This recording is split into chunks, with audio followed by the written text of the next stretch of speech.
Hi, I'm Mort Cooper, your host on Change Your Voice, Change Your Life. In studio with me is Dr. John Curtis, a nationally syndicated writer, and he's also the co-author of a book with me. What is the title of the book, Dr. Curtis? I think it's Curing Hopeless Voices. And what's the rest of it? Spasmodic dysphonia? Well, this is about strangled voice. This is about killing the cure. That's what we're talking about today. What's the topic? Killing the cure. That's the topic you came up with. Yeah. You're very creative. Well, cure has become a dirty word today in your field. They don't want to hear about cures. Well, they hear about it, but what do they do? The history of medicine, I mean, is always like a search for a cure. But now that they found a cure, I mean, you're like a good doctor that comes around with a cure that'll work. And now they've accused you of being a witch doctor. Why is that? Well, I've only been reporting cures for over 35 years. In the #1 handbook, Speech Pathology and Audiology, back in 1971. I've been to the California Speech and Hearing Association dating 1970, reporting cures. The American Speech and Hearing Association, 1974, 1979, 1980, and as recently as 2000, reporting cures. I have peer review of cures in 1980 in the International Association of Logopedics and Phoniatrics. I've been reporting cures. I have a DVD of cures. We play it. You can get it, a 2-hour version of it. We have a 7.5-minute version. You may see it today if we have time. So I've been reporting cures. I'm the enemy of the medical people. Well, what's ironic is that the professions have changed today, medical professions. I was just at a continuing education conference that was sponsored by a drug company named Pfizer. It's a very large publicly traded company. It was very lavish. We were really quite impressed with coffee, tea, fruit, cut up fruit. They provide the best. Oh, this was a lavish spread. Yeah, it usually is. Oh, They know how to spend money. This was well drug done. Companies. And somebody was telling me in there that, isn't this wonderful? I mean, look at this spread here. And then the presenter proceeded to talk about a variety of medications for treating. This was focused on mental illness mainly. But he acted as if these medications were like candy or vitamins. Or the public thinks they are. Well, that you could just take a medication and there's no consequence to the body of That's taking the it. impression given the public. Well, why does it surprise you? But why is it in your field when they came up with Botox, botulinum toxin? I mean, literally one of the most deadly poisons known to man. In fact, the company Allergan Inc. that makes Botox, they purchased the entire weapons grade supply of botulinum toxin from the U.S. Army when the chemical weapons ban went into effect. And they began their company by making that purchase of a deadly nerve toxin and developed it into a medical treatment for various conditions. Of course, in your field, it's for the strangled voice. So why is it that they market this drug as a natural purified protein like a health food? Why is that? Because it sells. A natural health food sells. Old food sells. But it's not a health food.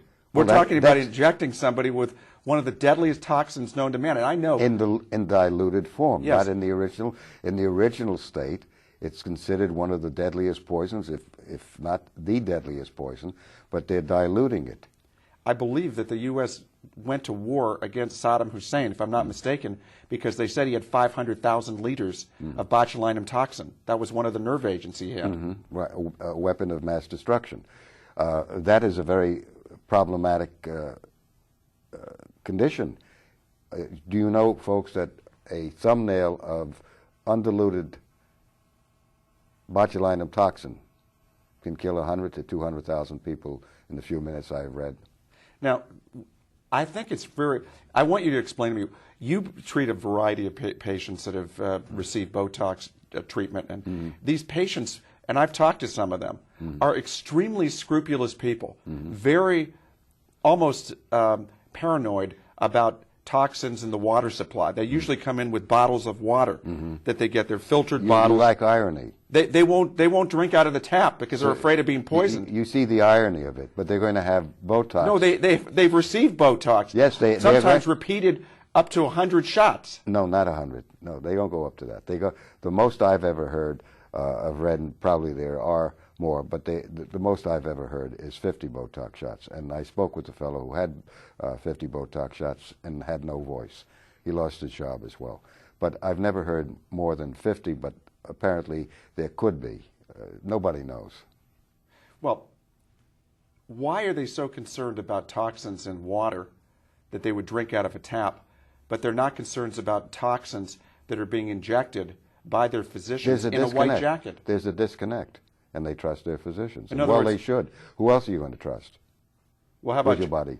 Don't you think that Groucho Marx said, "Do you believe me or your own eyes?" Why would a patient undergo Botox treatment, 45 shots or however many shots they got over a numerous year period, several years, and not question that?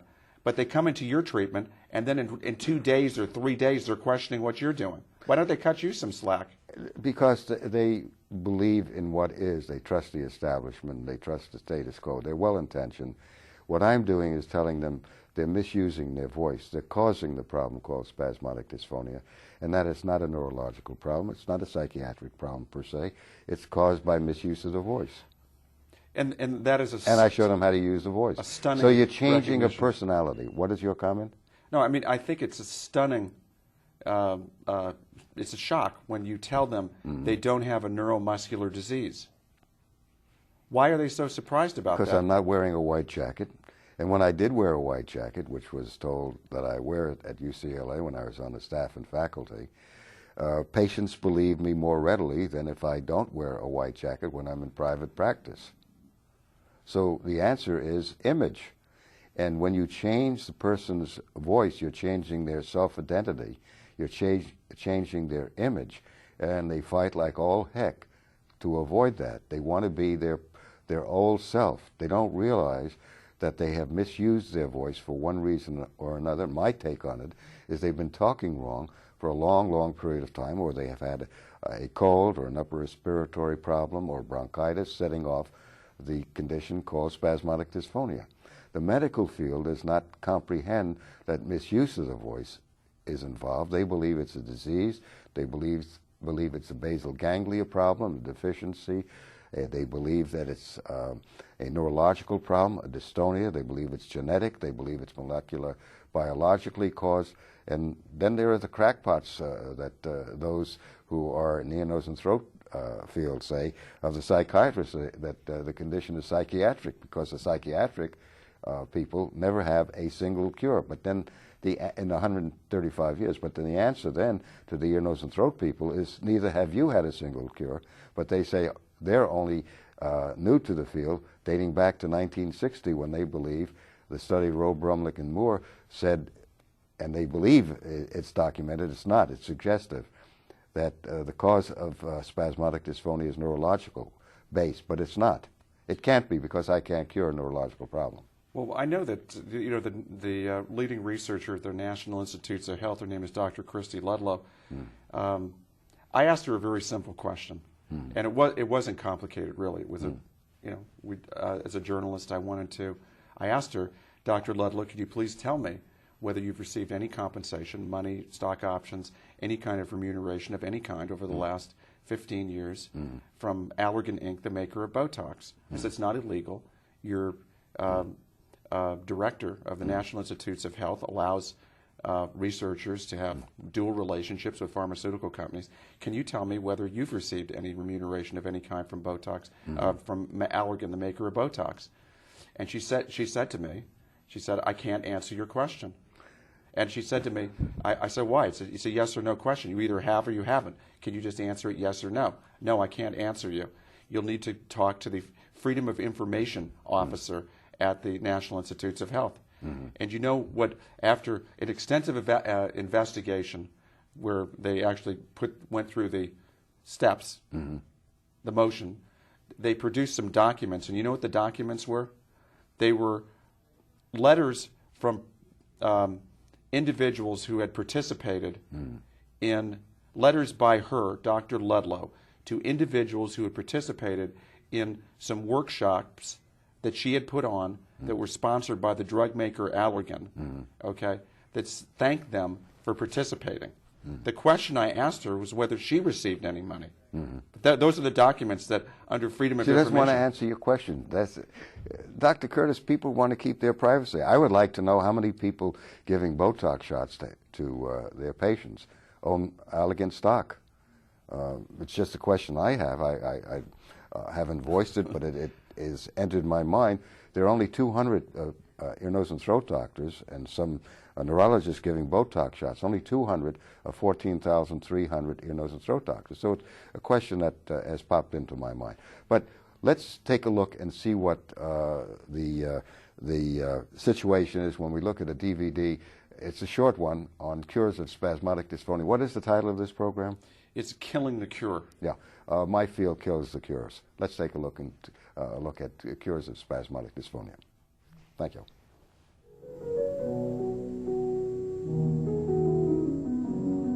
And I took a round of antibiotics, and then they put me on a stronger antibiotic, and I took that, and I began to feel good, but the voice has been a mess ever since.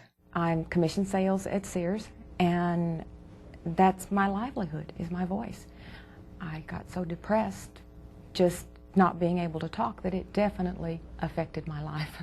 This voice was coming out. I think, God damn it. Within a month of therapy with Dr. Cooper, I was using my voice again to the extent that I could go out on interviews and auditions, and shortly thereafter actually worked. You can hear the obstruction starting to obstruct now, I think. This is the new voice. There is that aspect of lightening up, but there also is an aspect of having the correct pressurization. And he said, I don't want you to talk in that little girl's voice anymore. You talk in your regular voice. I said, but when I talk in my regular voice, you can't understand what I'm saying. I had a strangled voice. It was very difficult to speak. When I did speak, it sounded strangled. Before I had worked into the position of employment director, manager of employment.